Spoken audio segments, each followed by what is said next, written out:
What? How? Was that how? What? You know, ever since I started watching Soul Knight videos, I have always wondered, what's the big deal with the charged railgun? Like everybody I've seen besides me is calling this the second best thing in Soul Knight right after non-existent bread. And I have never understood why people love this weapon and why bosses need to fear it. So I guess as the unfunny weapon analysis guy, it's my job to figure that out. Let's start by looking at its stats. And to be honest, this probably is one of the most complicated weapons I have ever reviewed. What it does is it shoots a laser ball thingy that deals a base damage of 10.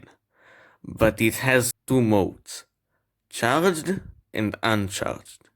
The uncharged mode shoots a single big laser sphere, I don't know how to call it, that deals 10 damage. But on top of that, when it hits, it does an energy circle explosion or something that deals an extra 2 damage.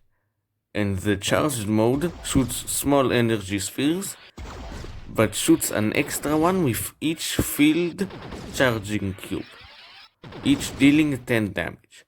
So 2 charged cubes is 2 shots, 3 is 3, you get the idea.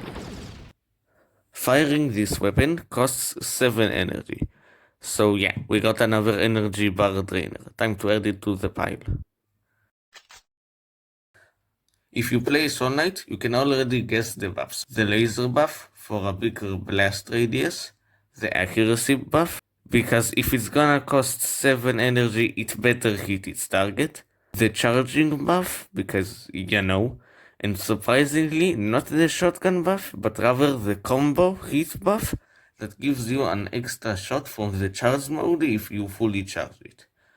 But that's not why you are here.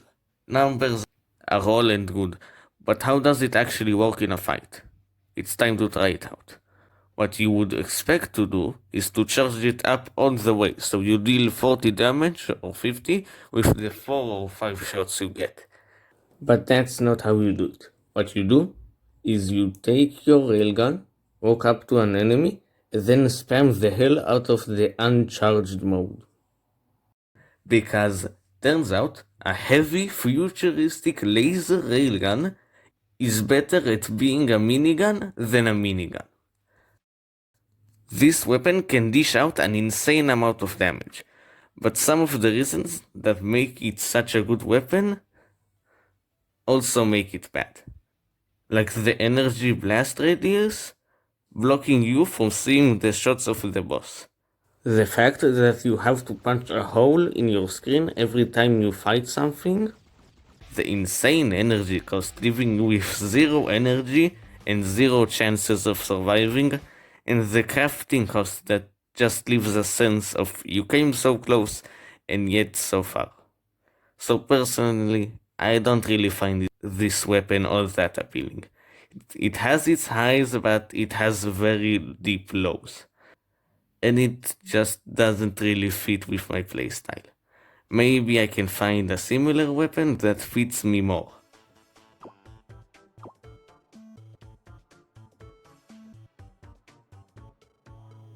Maybe like you? Catch you on Thursday.